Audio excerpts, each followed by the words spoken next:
Bonjour tout le monde, bienvenue au Bracket Show. Bonjour Bruno. Bonjour Eric, ça va bien? Ça va très bien, toi? Oui, merci.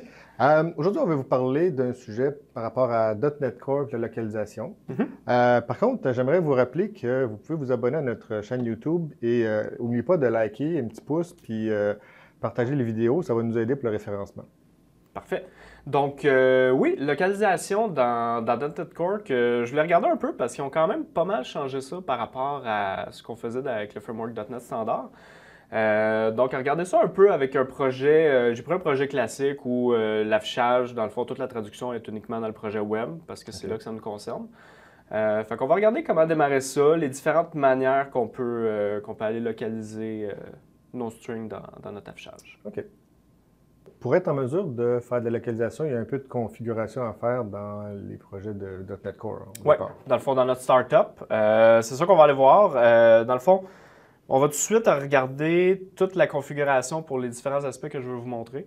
Puis, on va voir par la suite comment ça s'utilise au niveau de l'application. Parce qu'il y a plusieurs endroits où il faut intercepter ce qui est généré à l'écran pour le localiser correctement. Si on veut pouvoir tout utiliser ce que le framework nous offre avec ça, oui. OK. Donc, là, je suis au niveau de ma classe Startup, qui vient toujours par défaut avec nos projets .NET Core. Au niveau de la configuration, première chose qu'on peut voir ici, c'est qu'on a simplement une méthode d'extension qui nous permet d'ajouter la localisation. Si je dis méthode d'extension, c'est parce que dans le fond, si on va voir en détail, elle en arrière, c'est vraiment quelque chose que .NET Core nous offre. Il s'occupe de wrapper tout ce qui est initialisation de tout ce qu'il a besoin pour faire sa localisation. Fait que dans le fond, ici, si on se promenait à travers les méthodes, on peut voir qu'au final, lui, ce qu'il fait, c'est qu'il ajoute son Localization Service, qui est ici avec un singleton pour son String Localizer, puis un transient au niveau du iString Localizer. Donc, lui, il s'occupe de faire ça en arrière. Nous, on n'a pas besoin justement de tout gérer ça avec les throws, ces choses-là, si jamais les choses sont nulles. Puis ce qu'on y passe, c'est nos options de localisation, qu'on va aller voir ici, j'ai mis un peu plus bas. Dans le fond, il y a plusieurs choses qu'on peut spécifier ici. Moi, je suis allé juste avec mon resource path pour y indiquer que c'est à partir du dossier racine qui va regarder pour trouver ces fichiers de traduction, c'est regex. Je remarque que tu utilises une fonction comme une inline function, dans le fond, pour faire cette initialisation d'un lambda, mais c'est une autre façon que le framework nous permet de faire des fonctions. Ouais, depuis C# 7, si ma mémoire est bonne. Comme je n'avais pas besoin d'exposer ça ailleurs, je l'ai mis directement à l'intérieur de ma méthode. Donc, c'est ça, le resource path, si jamais on avait, par exemple, un dossier à la racine de notre projet resource, à l'intérieur duquel on mettait tous nos fichiers, on aurait besoin de le spécifier ici. Moi, dans mon cas, vu que ça passe par les areas, c'est directement par la structure par défaut. Donc, on n'a pas besoin de dossier parent. Il va la localiser selon le contexte où tu fais ta localisation. Il va aller le avec chercher automatiquement. plus par convention que par configuration. Exactement. Donc, c'est ça. On ajoute la localisation au niveau de nos services. Par la suite, sur notre MVC, parce que là, on est dans le cas d'une application MVC, on peut ajouter la View Localization, qui permet justement d'aller faire ça directement dans nos vues. Ça, on va voir un peu plus en détail tantôt. Ce qu'on peut spécifier ici, c'est dans le fond, pour savoir comment notre fichier de ressources est bâti. Moi, je suis allé avec le suffixe qui, dans le fond, rajoute... NFR ou des choses comme ça dans le nom du fichier. Exactement. On aurait pu l'avoir, on peut regarder si ma mémoire est bonne. C'est ça, c'est qu'on pourrait avoir par subfolder. Donc, les langues seraient spécifiées en dessous. Moi, ça ne me tentait pas d'avoir la complexité de plus de dossiers dans mon projet. Ça doit être intéressant peut-être quand tu commences à avoir beaucoup de langues, puis tu as plusieurs fichiers pareils, puis là, tu veux que tous les fichiers de la même langue soient dans le même folder. Là, ça pourrait peut-être être intéressant. Moi, mon cas, c'est français-anglais, donc assez limité. Par la suite, on a aussi toujours sur notre MVC le Data Annotation Localization. Lui, ce qu'il nous permet de faire, c'est au niveau de nos view models, quand on met l'attribut, par exemple, display name ou les messages required, toutes ces choses-là, avec ça, lui, il va être capable automatiquement d'aller chercher les traductions en conséquence. Donc, normalement, ces annotations-là retournaient la string, c'est ça qui apparaissait dans l'UI tel quel, mais là, lui, il intercepte cette string-là, il dit ça ne correspond pas à une string, mais bien à une clé de localisation, puis il va faire la traduction. Il va s'occuper de la traduction. Exactement. Intéressant. Ensuite, on a la configuration, évidemment, qu'il faut mettre sur nos services pour dire, dans le fond, les cultures qu'on veut qu'ils soient disponibles. Dans mon cas, français-anglais.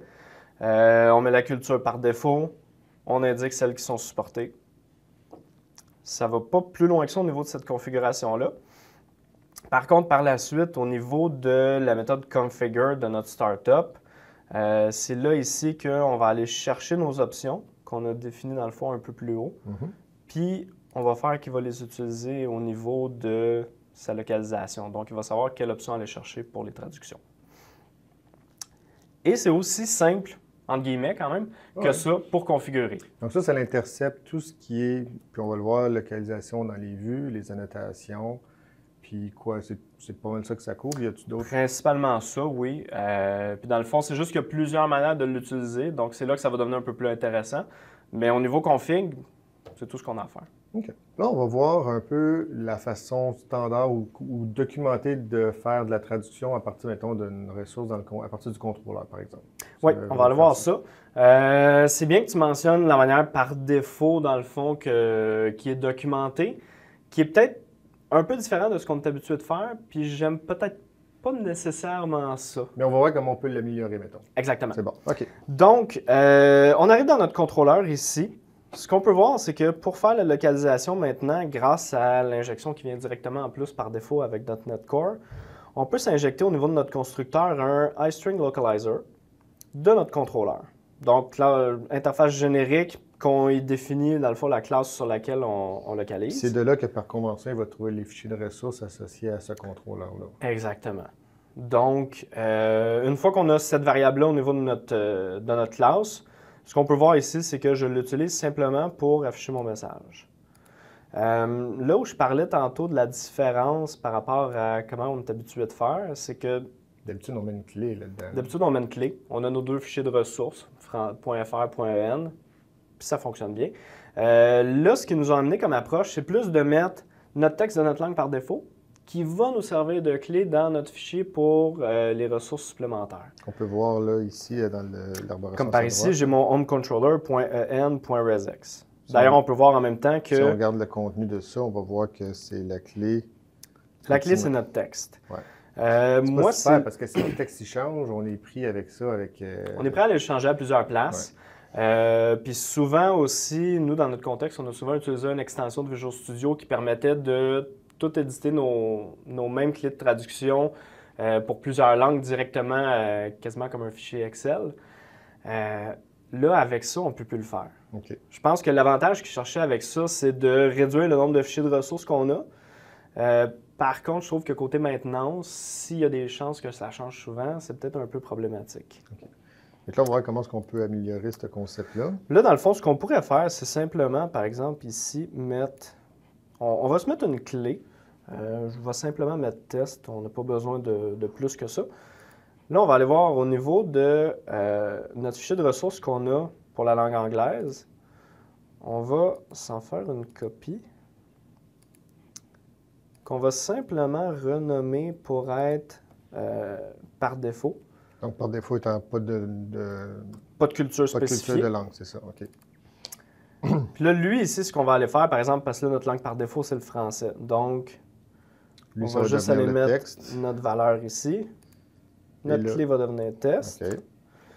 On va aller évidemment en anglais pour aller spécifier que maintenant, la clé, c'est test.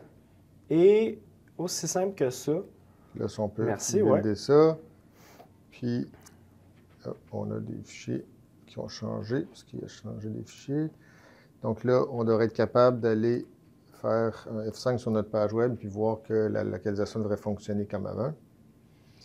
Puis là, si on veut voir la version anglaise, on devrait y avoir accès avec son changement de langue, effectivement. Donc, et voilà. Fait que là, donc, on a remplacé la façon proposée, c'est-à-dire de traduire une phrase par la clé avec un fichier de ressources par défaut. Exactement. Ça crée évidemment un fichier de plus côté des fichiers de ressources, mais je pense qu'on a avantage à faire ça parce que c'est plus facile à maintenir. Je préfère cette approche-là.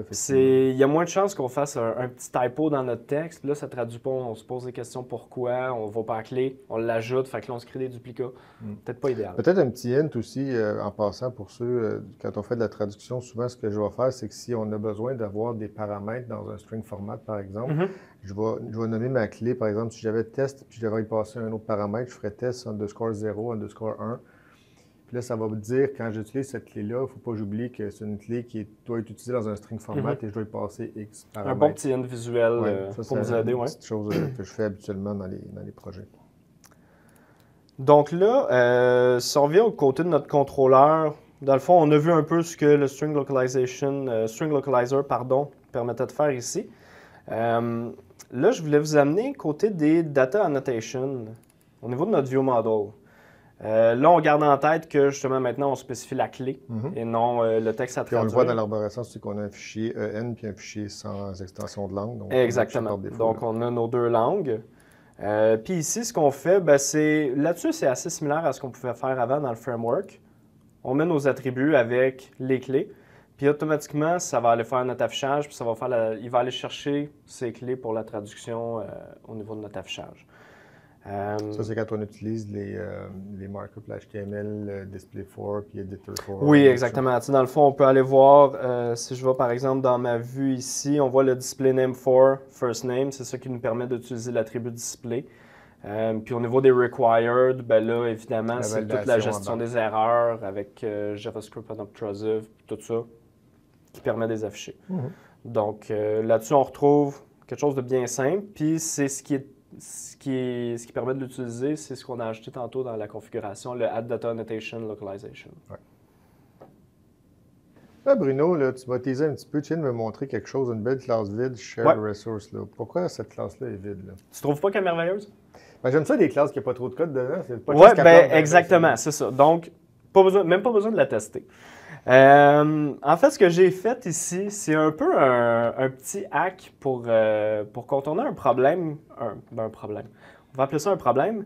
Avec le fait que nos fichiers ressources maintenant peuvent être par contexte, donc avec notre contrôleur, avec notre view, tout encapsulé, on se ramasse qu'on n'a pas d'endroit pour mettre nos ressources partagées. Qu'est-ce que tu veux dire par les ressources partagées? Un bouton OK.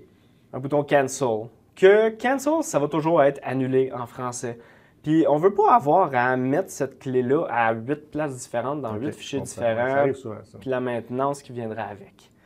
Même des thèmes peut-être plus génériques aussi, comme les mois ou des choses comme ça. Tu sais, tu parles de traduction de date. Ou des mots, par exemple, dans le langage du domaine, d'affaires du projet qu'on fait, on voudrait les avoir à une place. Mais là, c'est ça, ça ne nous permet pas vraiment de le faire. Donc, petite manière de contourner un peu le problème. Si je comprends bien, tu utilises comme le concept de la convention de localisation par classe pour trouver des fichiers de ressources associés à une classe, mais dans le fond, on ne fait rien. Exactement. Okay. Donc, ma classe est vide, mais j'ai fait ces fichiers de ressources associés. Donc, on voit ici quelques termes par défaut que j'avais besoin dans le projet. Français-anglais, évidemment. Puis par la suite, si on s'en va voir au niveau de notre index, ici, la page, je lui injecte, parce qu'on peut maintenant directement injecter dans les views avec l'attribut @inject, j'injecte un string localizer de ma classe. Donc, lui, ce qu'il va faire, c'est qu'il va aller chercher les fichiers de ressources de ma classe puis me les rendre disponibles là-dessus. Par la suite, j'ai simplement utilisé le shared localizer avec les clés qu'on a définies dans notre fichier de ressources, puis il s'occupe de faire la traduction. Donc, manière un peu contournée de... Petite question pour toi, parce que je vois qu'on passe beaucoup des strings de clés et tout ça. Il n'y a pas le concept comme on avait dans .NET Framework où le fichier de ressources générait une classe de code où chaque clé devenait une propriété qu'on pouvait accéder directement de façon typée. Non. C'est seulement par une string. On pourrait probablement se faire une classe statique avec des constantes qu'on expose pour reproduire ça. Mais par défaut, ça ne le fait pas, malheureusement. Donc là, autre chose que je voulais aller voir aussi, c'est le View Localizer, qui est un autre... dans le fond, si on revient à la configuration de tantôt qu'on a faite sur notre MVC, le Add View Localization, c'est de ça qu'on parle. Ça permet d'utiliser ça. Petite classe ici que j'ai simplement utilisée une fois, mais c'est dans le fond, l'idée, c'est qu'elle permet automatiquement d'aller voir par convention les fichiers de ressources qui sont à même notre dossier avec la vue. Donc, associé à la vue au lieu du contrôleur. Donc, tu n'as pas besoin de faire une classe. Par exemple, tu aurais juste une vue qui fait de l'affichage, qui a pas besoin d'avoir un contrôleur en arrière. Tu pourras une vue avec des fichiers de ressources, puis ça se traduirait automatiquement. Oui. Ça permet en même temps, justement, de ne pas avoir à mettre ce paquet de traduction-là, puis de clés dans des variables qu'on mettrait, par exemple, dans notre view model, qui lui, après ça, ferait son binding au niveau de la classe. Si c'est juste du texte à afficher, on peut le mettre avec ça. Donc, lui, automatiquement, ce qu'il fait, c'est ça. C'est qu'il va aller voir, par exemple, ici, dans nos fichiers de ressources, par convention, il va aller trouver sa traduction en fonction de la clé ou du texte, si on avait utilisé l'ancienne la manière initiale de faire, mais ça le fait tout seul pour nous. Maintenant qu'on a vu toutes les façons de traduire, de localiser et tout, il faudrait être capable de pouvoir changer de langue. Oui. Comment on fait ça? Quelque chose qui est super intéressant que je vais vous montrer, c'est que dans le fond, par défaut, sans qu'on ait rien à faire, on est déjà capable d'aller au niveau de notre URL. Puis ici, par exemple, je mets une query string, et là, je l'avais déjà ici, qu'on spécifie culture égale notre culture. Directement, ça nous fait la traduction. J'imagine que sinon, par défaut, il prend la langue du browser qu'il faut. Ou il doit avoir une... Ouais, dans le fond, on peut l'avoir comme ça. On pourrait l'avoir de... là, c'est nous qu'il faut qu'il fasse le travail, mais on sauvegarde au niveau des cookies ou au niveau du accept language dans les HTTP headers que ça peut être spécifié. Ouais. Mais ce que je trouvais intéressant, c'est le fait que, même juste pour débugger, c'est tellement pratique d'avoir ça. Si on n'a pas encore fait notre drop-down pour changer de langue, on l'a directement. Puis là, évidemment, on l'a vu tantôt, mais on voit que ça peut changer de langue sans problème. On aurait pu aller sur les pages avec plus de détails pour voir, dans le fond, toutes les traductions qu'on a faites tantôt. Ils fonctionnent. On voit que ça fonctionne sans problème. Si on regarde un peu en arrière comment c'est fait, là, je suis au niveau de mon partial que j'ai fait pour le drop-down. Ouais. Ce qui est intéressant ici, c'est qu'on injecte, dans le fond, les options qu'on a définies au niveau de notre startup tantôt. Donc, ce qui contenait la liste des cultures supportées puis des cultures disponibles. OK, fait qu'on va se servir de ça comme classe pour aller browser la liste des langues disponibles, vu que c'est ce qu'on a configuré. Fait que si on en rajoute dans la config, ça va se rajouter. Ils vont être directement disponibles. Donc, c'est la beauté de la chose. Donc, on a nos options. Ici, on s'en va les chercher par rapport aux Supported UI Cultures, comme on disait, ce qu'on a défini. On se fait des systèmes de drop-down avec le nom puis le... Moi, j'ai mis le native name pour que ça affiche français, English. Par la suite, là, c'est assez standard. C'est rajouté dans notre drop-down. Puis, on peut aller voir au niveau de la méthode qui soumet ça. Dans le fond, quand on change, ça soumet automatiquement. Ce que ça fait, c'est simplement aller au niveau de notre response dans les cookies, puis ça ajoute le cookie pour le culture provider. Donc, c'est déjà quelque chose que j'ai pas eu à coder ces classes-là pour définir ces cookies-là. C'est tout déjà supporté par défaut. On lui donne la culture qu'on a reçue dans notre changement de langue. Une option pour dire quand est-ce que ça expire si jamais on veut que ça expire, par exemple. Puis ça refait un redirect standard. Donc, on n'a pas vraiment plus que ça à faire là-dessus. Ça le fait pour nous pas tout seul, mais pas loin. Là. On n'a pas grand-chose à faire, puis c'est même quelque chose qu'on pourrait probablement extraire dans le DLL, avoir quelque chose de partagé pour si on avait plusieurs projets web. Si je comprends bien, c'est que à quel endroit là-dedans on intercepte, c'est quoi la culture qui a été choisie pour la faire afficher en bonne langue? C'est tout built-in dans le framework derrière? On n'a rien à faire pour intercepter la request? Non, dans le fond, tu sais, c'est au niveau du changement, là, c'est dans le fond, c'est au onChange de notre drop-down, que lui, il s'occupe d'aller prendre la valeur qui est sélectionnée dans le drop-down, mais lui, après ça, pour ce qui est de changer, puis de s'occuper de faire les traductions, on n'a rien à faire. Donc, le framework, il va vérifier s'il n'y a pas un request parameter en haut pour dire culture égale quelque chose, il va checker les cookies, il va faire tout ça pour nous? Par exemple, oui. Là, c'est sûr qu'on ne regarde pas dans le query string vu qu'on fait le changement via le drop-down dans ce contexte-ci. Mais sinon, lui, dans le fond, c'est à chaque requête, il va intercepter, puis il va voir s'il y a besoin de changer les traductions en conséquence. Super. Donc, si on récapitule un petit peu, c'est quoi les différents aspects qu'on a vus aujourd'hui, en gros? Oui. Dans le fond, une chose qu'on n'a peut-être pas parlé, c'est par rapport au niveau de l'affichage de la langue dans notre route. Là, on spécifie avec un paramètre de query string, mais souvent, ce qu'on veut dans nos sites, c'est avoir, par exemple, /fr avec notre route ou des choses comme ça. Là-dessus, ça n'a pas changé de ce qu'on faisait avant. Il faut aller jouer avec nos routes de MVC, spécifier qu'on va avoir notre langue d'afficher dedans. Mais il n'y a rien qui a été changé dans .NET Core par rapport à ça. Sinon, si on repense un peu aux étapes qu'on avait, on a la configuration évidemment à faire au début, qui est assez standard. On spécifie nos options pour la localisation, pour le MVC. On permet d'utiliser les views, les data annotations là-dessus. Après ça, ben, on s'en va soit sur nos vues, nos contrôleurs, on peut avoir nos view models un peu partout où on peut spécifier des traductions comme ça. On met nos fichiers de ressources avec. Puis on a le shared, le petit hack que tu as Le shared, le petit hack, c'est ça qui permet de faire ça. Moi, la chose vraiment que je retiens de ça, c'est que ça scope beaucoup plus nos ressources. Avant, on avait, par exemple, on avait un dossier ressources qui avait, même s'il y avait juste 2 langues, mais ça reste qu'on avait juste 2 fichiers, mais qui avait 400 clés dedans. C'était dur de se retrouver. Là, on se ramasse avec des fichiers plus petits, c'est plus facile à maintenir, à lire. En même temps, si quelqu'un voulait avoir un seul fichier de ressources avec une langue dedans, il y a juste le hack du shared, puis ça devient par la même. On pourrait le faire. Donc, je pense que le framework nous offre la flexibilité de le faire scoper ou de le faire comme on veut.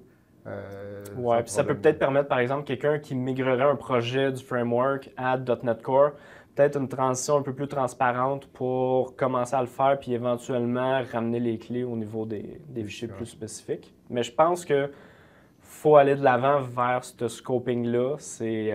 On parle souvent de Domain-Driven Design. Puis de proximité dans le code aussi. D'ailleurs, on peut peut-être en parler. J'ai un petit truc à vous donner par rapport à ça pour travailler. Dans le prochain épisode, oui. Donc, je vous remercie pour avoir écouté notre épisode. Je vous invite à vous abonner naturellement à notre chaîne YouTube. Je vois qu'il y a beaucoup de views qui ne viennent pas nécessairement de subscribers. Donc, abonnez-vous, likez les vidéos, partagez-les. Nous autres, ça va nous aider à vous offrir du meilleur contenu. Puis en plus, vous allez avoir la notification directement quand les prochains épisodes sont disponibles. Merci. Merci.